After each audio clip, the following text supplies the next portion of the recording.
कि ये जो थाना है, जो मेरठ पुलिसिंग है, क्या ये कुरान से, गीता से, बाइबल से चलेगी या आईपीसी से, सीआरपीसी से या पुलिस मैनुअल से या भारतीय संविधान से गवर्न होगी? ये कौन सा राम राज्य है?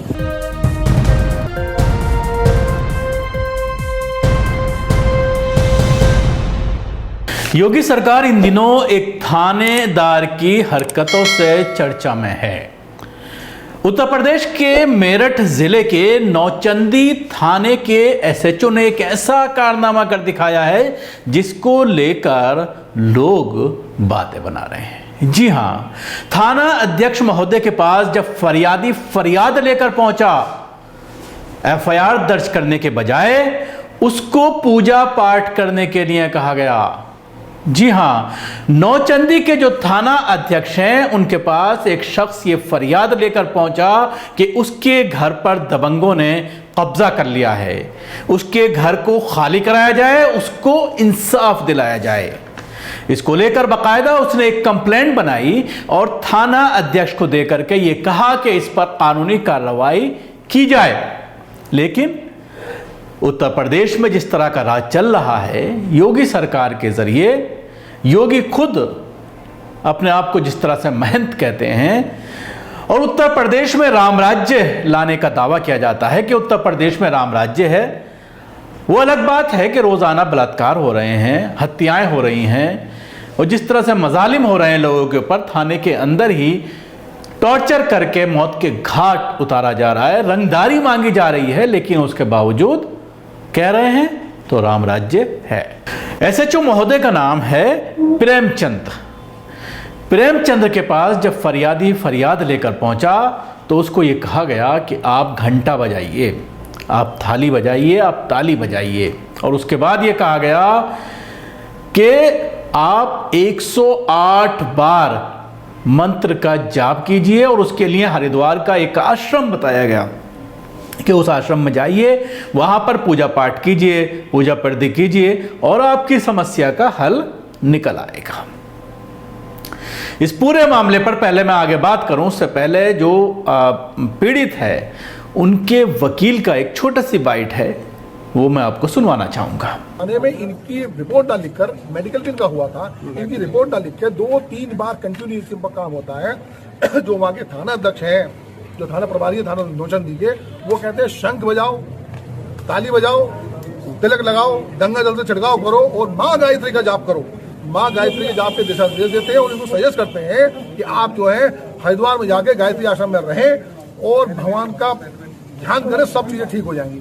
इसी ध्यान के चक्कर में 3 बार पिट जाते हैं, 3 बार पिटते हैं। जब किसी बार पिटने के बाद ही जाते हैं तो इनको अपने हाथों से लिख के मंत्र देते हैं माँ गायत्री का जाप करने के लिए कि 108 बार इसका जाप कीजिए, सब ठीक हो जाएगा। वो लोग जो अपराधी प्रवृत्ति के लोग हैं, वो लोग जबरन इनके मकान में घुस जाते हैं, इसकी शिकायत लेकर दोबारा जब जाते हैं, फिर से कहते हैं तुम्हारी पाठ पूजा में कहीं कमी रह गई है, पूजा करो, पाठ करो, सब ठीक हो जाएगा। मैं जानना चाहता हूँ कि ये जो थाना है, जो मेरठ पुलिसिंग है, क्या ये कुरान से, गीता से, बाइबल से चलेगी या आईपीसी से, सीआरपीसी से या पुलिस मैनुअल से या भारतीय संविधान से गवर्न होगी? ये कौन सा राम राज्य है? क्या ये राम राज्य है? क्या ये वास्तविक राम राज्य है? ये मैं जानना चाह रहा हूँ कि क्या इस प्रकार से पुलिसिंग होगी? आप आईजी साहब से मिले? आईजी साहब ने इसमें तत्काल संज्ञान लिया है। आईजी साहब ने कप्तान साहब से बात करी है कि मुकदमा पंजीकृत कर कार्रवाई करें और उस थाना प्रभारी। तो जाहिर सी बात है, आपने सुना कि किस तरह से थानेदार का यह फर्ज होता है, पुलिस वालों का यह फर्ज होता है कि वो सीआरपीसी और आईपीसी की धाराओं के तहत कार्रवाई करें।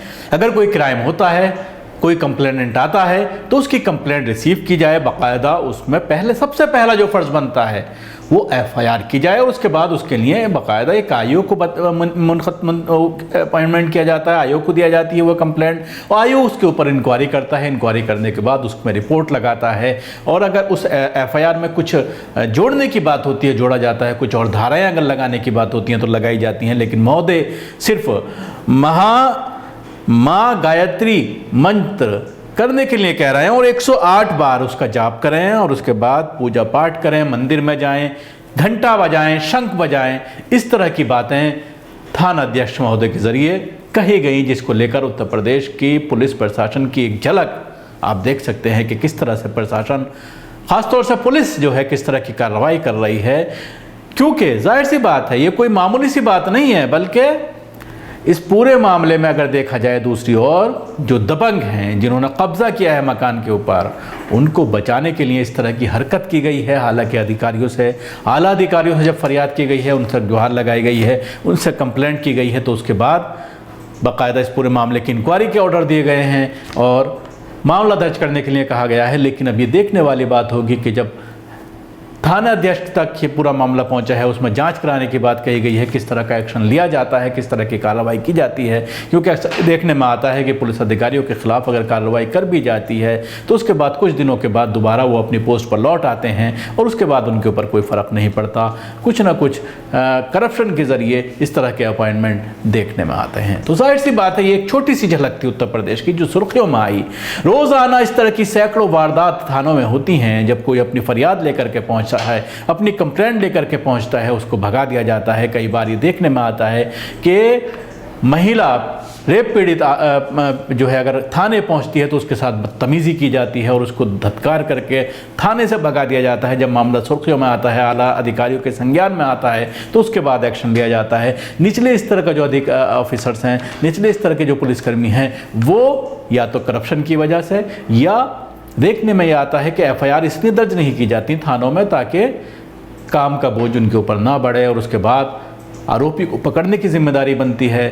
पुलिस इस पूरे मामले में पहले ये कोशिश करती है कि इन्वेस्टिगेशन की जाए। अगर उसमें ये लगता है कि बिना एफआईआर के पूरा मामला ख़त्म हो जाए तो कानूनी पेचीदगियों से बचा जा सकता है, कोर्ट में हाजिर होना, इन सब झंझटों से जो है पुलिस बचना चाहती है और इस तरह की चीज़ें सामने आती हैं। शुक्रिया। आपको हमारे प्रोग्राम कैसा लगा ज़रूर बताएं। हमारे यूट्यूब चैनल को सब्सक्राइब करना ना भूलें, इसके साथ ही बेल आइकन ज़रूर दबाएं। सभी अहम खबरों के लिए न्यूज़ MX को सब्सक्राइब करें, साथ ही बेल आइकॉन को जरूर दबाएं। लाइक, शेयर, कमेंट करना ना भूलें।